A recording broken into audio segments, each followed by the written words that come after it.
What if the most peaceful, mysterious, and truly free people are the ones you never see online?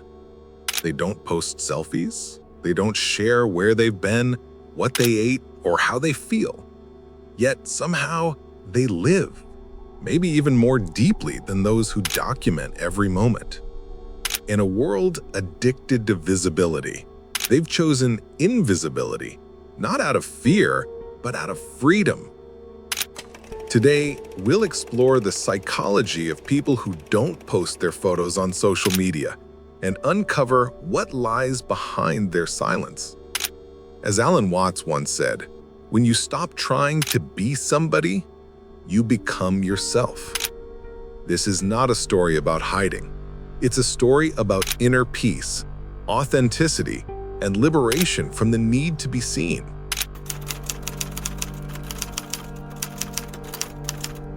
In the age of endless noise, silence has become an act of defiance. Most people cannot tolerate it. The stillness, the absence of applause, the emptiness that echoes when no one is watching. Their existence has become a performance, an endless audition for validation. Every post, every story, every filtered smile is a desperate whisper to the void. I exist, please notice me. The digital mirror reflects back not who they are, but who they hope to be seen as. They no longer live their lives, they document them. Their experiences are no longer real unless they can be measured by hearts and numbers. But there are others, the quiet ones, the invisible ones. They move through the world like ghosts, untraceable, unbothered, uninterested in proving anything to anyone. Their power lies in absence. Their silence unsettles people because it cannot be controlled. When someone refuses to play the game, they disrupt the illusion that everyone else depends on. People ask, why doesn't he post? What is she hiding? The truth is simple. They are hiding nothing. They've simply stopped performing. They've understood that true confidence doesn't need to announce itself. The human ego feeds on attention the way fire feeds on oxygen. Every like, every comment, every digital nod is a breath that keeps it alive. Without witnesses, the ego begins to panic. It starts whispering, "You're being forgotten." That whisper turns into fear, and fear into addiction. But those who resist that cycle, those who embrace invisibility, step into a deeper kind of power. They no longer live in reaction to the world. They begin to observe it. They are not performing, they are steadying. And in that awareness lies mastery. Most people do not understand how deeply they are controlled by the need to be seen. The simple act of posting a photo becomes a ritual of dependence, a small hit of dopamine to keep the illusion alive. But the quiet ones? They've broken the chain. They have learned to be content without being witnessed. And that makes them dangerous. You cannot manipulate someone who is not hungry for attention. You cannot control a person who finds peace in silence. Their restraint is unsettling because it exposes the rest of us.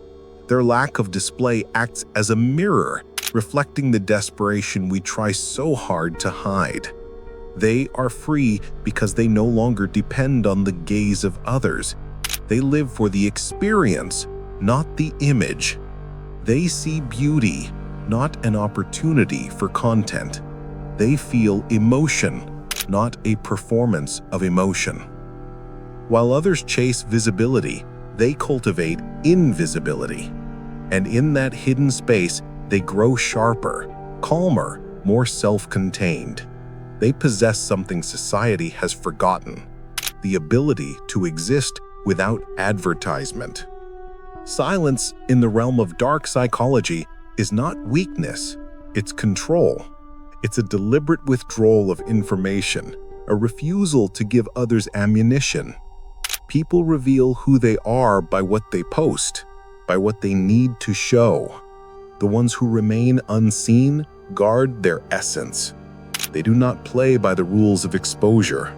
They understand that mystery is leverage, and that the less people know, the more they imagine. Power always moves in the shadows, never in the spotlight. There's a psychological paradox here. The more visible someone becomes, the less real they often are. Constant exposure erodes authenticity. Every act becomes filtered through the question, how will this look? In the pursuit of being seen, people stop being genuine. They become performers of their own identities, slaves to an audience that's always hungry but never satisfied. Those who choose silence reject this entire mechanism. They live without translation. They do not dilute their experiences for mass consumption. They know that truth loses its meaning when it is performed. This kind of detachment is rare and deeply misunderstood. Society labels it as arrogance, coldness, or secrecy. But in reality, it is clarity. When you no longer crave validation, you stop negotiating with the world. You stop explaining yourself. You stop reaching outward for confirmation of your worth. This psychological independence is frightening to others because it cannot be bought, influenced, or flattered. The quiet person doesn't need your attention, and that makes them immune to manipulation. There's a spiritual undertone to this silence too. Alan Watts once said that when you stop trying to be somebody, you become yourself. The ones who live quietly have understood this. They do not post to prove existence, because existence for them is already enough. Their life is not a product to be sold or a story to be consumed. They do not need to photograph the sunset to feel it. They do not need witnesses to make a moment real. In their stillness, they experience life directly, without the filter of audience or expectation. The irony is that these people often understand human nature more deeply than those constantly expressing it. Their silence is not ignorance, it's observation. They watch how people reveal their insecurities through overexposure. They see how identity fractures under the pressure of digital validation. They notice the patterns, the cycles of craving and emptiness that keep others trapped. And by choosing to abstain, they step outside of it. They hold their energy, and that reserve becomes magnetic. People are drawn to what they cannot fully see. The ego hates silence because silence is death to illusion. Without constant reinforcement, it begins to crumble. The quiet ones have let that illusion die. They faced the void of not being seen and survived. And once you have survived invisibility, you are no longer afraid of losing anything. That's the ultimate power. Detachment. The person who can disappear at will holds dominance over the one who cannot go unnoticed. So when you meet someone who doesn't post their photos, don't mistake it for insecurity. It's often the opposite. It's control. It's knowing that real life doesn't need witnesses. It's understanding that mystery commands more attention than exposure ever could.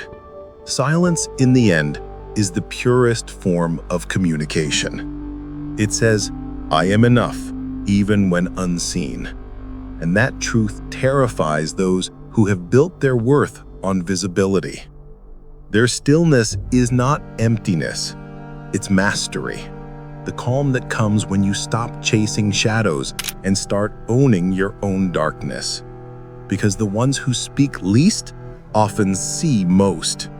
The ones who stay invisible are not lost, they're simply beyond reach. And in a world addicted to showing, the greatest act of strength is to remain unseen. They call it detachment, but it's not detachment, it's awakening. When you stop feeding the illusion of constant connection, you start to see the invisible architecture of human need.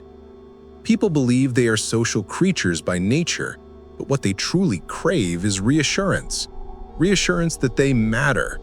reassurance that someone is looking. The moment no one looks, the ego trembles. It begins to dissolve. And in that trembling silence, the truth finally speaks. The psychology of invisibility is not about fear of exposure. It's about freedom from the addiction to it. The quiet ones, the ones who disappear between the cracks of social media, understand this instinctively. They're not running away from people. They are escaping the false self that constant attention builds. They understand that the moment you start performing for the world, you lose the ability to feel yourself. And so they retreat, not in weakness, but in power. Their absence becomes their protection, their invisibility, their strength. When you refuse to post, you create a void. And people hate voids. The human mind cannot stand not knowing. It fills the silence with projections. They begin to guess who you are, what you do, what you think. They build a story around your absence. That's the first rule of dark psychology. What people cannot see, they imagine. And imagination is far more powerful than any image. The one who controls perception doesn't need to speak. He only needs to withhold. The quiet ones weaponize silence without even meaning to. Their mystery makes people uneasy, even fascinated. The lack of information becomes information itself. Every unanswered question becomes a gravitational pull. The world begins to turn around the one who refuses to turn with it. And in that reversal, a strange kind of authority is born. Not the loud authority of command, but the quiet dominance of presence. When you are constantly visible, you become predictable, and predictability kills power. The quiet ones understand this. They know that mystery is leverage. The less people know, the less they can define, and what cannot be defined cannot be controlled. Their invisibility allows them to move without resistance, to observe without being observed. They become ghosts in a world that fears ghosts, because ghosts remind the living how fragile their identities really are. To be invisible is not to be gone. It is to exist beyond measurement. The quiet person still sees, still feels, still thinks, perhaps even more intensely. But they no longer translate every emotion into proof. They no longer need to prove. That is their rebellion. They refuse to sell fragments of their soul for temporary validation. They understand that exposure dilutes essence. Every photograph, every confession, every little piece of oversharing scatters your energy until nothing remains but fragments of self scattered across screens. The invisible ones keep their energy intact. They guard it like a secret flame. That energy becomes magnetism, the kind of magnetism that cannot be faked because it is born from genuine inner stillness. When they walk into a room, people feel something, a calm weight, a centered gravity. They don't compete for attention, yet attention finds them. They do not beg to be understood, yet others yearn to understand them. That is the paradox of power. Those who chase it lose it. Those who ignore it attract it. The psychology of invisibility reveals something cruel about the human condition. Most people do not seek love. They seek recognition. They do not seek truth. They seek agreement. They do not want to be known. They want to be admired. But admiration is a fragile currency. It dies the moment you stop performing. The quiet ones have escaped that economy entirely. They are rich in something far more valuable: privacy. Privacy is the new luxury, and the ones who protect it are the last to be truly free. There is also a darker layer beneath their calm. To choose invisibility is to confront loneliness. When you stop existing for others, you meet yourself, the raw, unfiltered version of you that no one ever sees. It's not always beautiful. It's often chaotic, uncomfortable, honest, but it's real. Most people run from that encounter. The quiet ones face it. They learn to breathe in solitude, to find comfort in being unseen. They stop needing noise to prove life. That's when clarity begins to bloom. Invisibility teaches perspective. When you stop projecting yourself outward, you start to see the performance of others. You notice the patterns, the endless thirst for attention disguised as self-expression, the competition for relevance, the emotional inflation of false intimacy. You begin to see how shallow the digital theater really is. And once you've seen it, you can never go back. The illusion loses its spell. You begin to operate from a different frequency, quieter, slower, sharper. The quiet ones live in that frequency. They listen more than they speak. They watch before they act.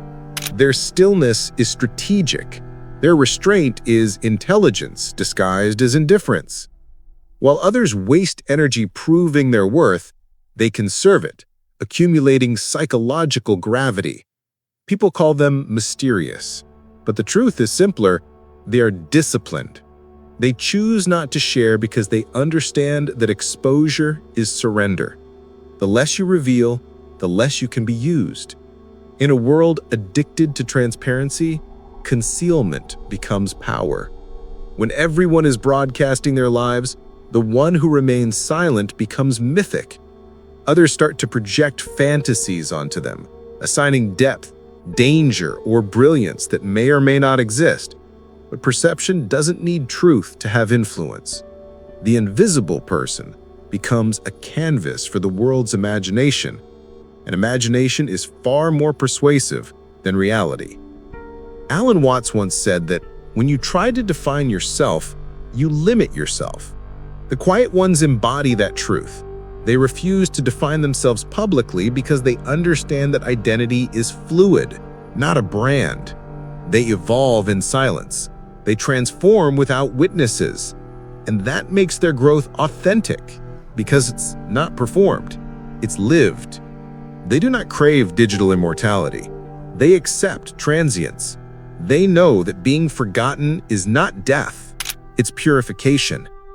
To disappear is to shed the artificial layers that constant exposure demands. They are not obsessed with leaving a trace, they are obsessed with living fully, even if no one sees it. There is a strange power in that, a spiritual arrogance that whispers, "I don't need your attention to exist." Those who don't post their photos are not empty. They are full of thoughts, memories, emotions that cannot be translated into pixels. They keep them sacred.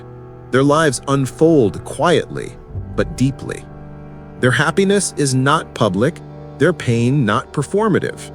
They own both without an audience.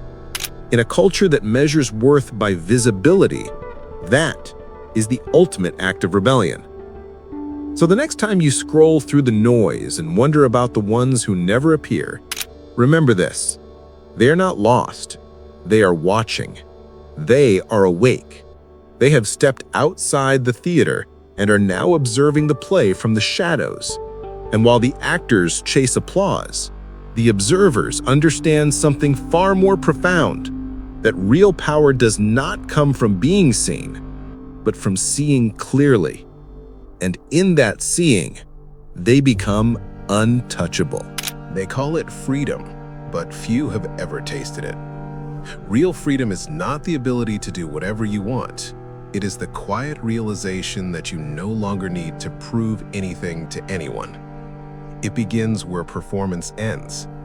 It begins the moment you stop chasing reflection and start breathing inside your own silence. Most people mistake exposure for liberation. They believe that the louder they shout their identities, the freer they become. They forget that the need to display is still a chain, only gilded, polished, and disguised as choice. The quiet ones have discovered something different. They've learned that the truest form of expression is restraint, that saying nothing sometimes screams the loudest. Their refusal to share is not absence, it is authorship. They decide what exists and what does not. They curate visibility like an artist controlling light on a canvas. To be unseen is to be ungoverned. The moment you are everywhere, you belong to everyone. The moment you retreat, you belong only to yourself. The world cannot consume what it cannot find. That is why the invisible remain free. They understand that freedom is not granted. It is taken back from the noise. It is the decision to detach from a culture that mistakes exposure for existence. Freedom also requires loss. You lose your audience. You lose the comfort of constant approval. You lose the little electric rush of being noticed. But in that loss, something deeper begins to breathe.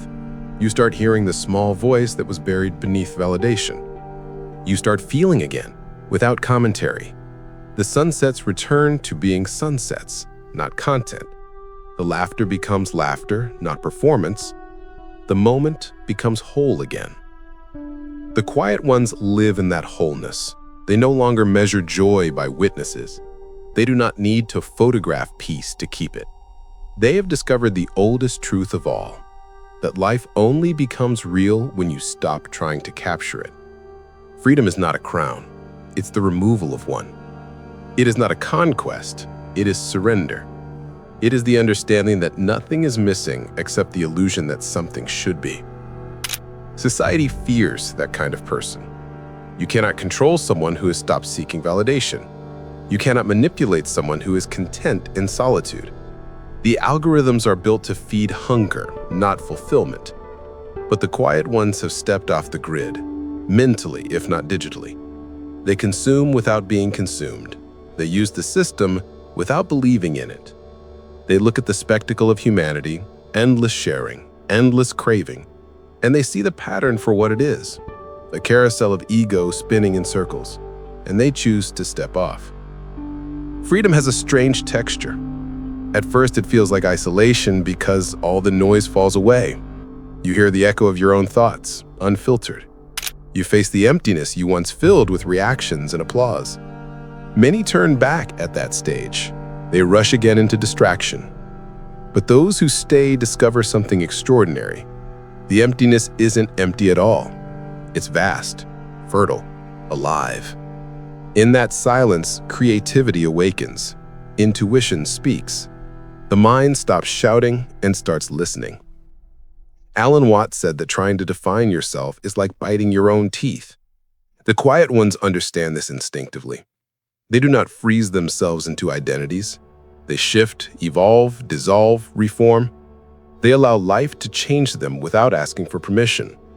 That is freedom, to move through existence like water, uncontained by labels, undemanding of recognition. The ego wants permanence, the spirit wants movement. The invisible ones have chosen movement. There is power in refusing to explain yourself. The world demands transparency, because transparency makes control easier. When people know you, they can predict you. When they can predict you, they can manipulate you. The quiet ones protect their inner coordinates. They speak less, reveal less, promise less. Every secret they keep becomes a fortress. Every boundary they maintain becomes an act of self-respect. They are not antisocial, they are sovereign. True freedom is emotional sovereignty. It's the ability to feel without broadcasting, to think without validation, to love without exhibition. It's the calm awareness that your life is not a spectacle, but a sacred experiment. You do not need an audience to witness it. You only need consciousness itself. Once you grasp that, the hunger dies. You stop competing. You stop performing. You simply exist. And in that simplicity lies a power so pure it feels dangerous. People who reach this state carry a strange presence. They move quietly, yet the air changes around them. They do not radiate arrogance, they radiate stillness. It's the stillness of someone who has nothing to prove. You can feel it when they look at you. They see through the noise, through the persona, straight into the pulse of what's real. That gaze is unsettling because it reminds you of everything you hide. Freedom is contagious in that way. It exposes the cages in others. But the world does not reward silence. It rewards display. That is why the free are often misunderstood. People call them distant, cold, secretive. But distance is not detachment, it's clarity. They are not rejecting connection, they are rejecting dependency. They can love deeply without losing themselves, precisely because they have met their own solitude and survived it. They don't cling, they choose. They don't demand, they invite. As the noise of the world grows louder, their quiet becomes revolutionary. In a culture that monetizes attention, stillness becomes rebellion. Every unposted thought, every unshared photograph, every private emotion is a refusal to be harvested. They protect their humanity from the market of souls. They keep something untouched, something the algorithms can't predict. That untouched part is where freedom lives. In the end, freedom is not found in isolation from others, but in intimacy with yourself. It's the point where you realize that the world will continue with or without your performance, and that's perfectly fine. The sun doesn't need applause to rise. The ocean doesn't need validation to move. You too can exist without approval.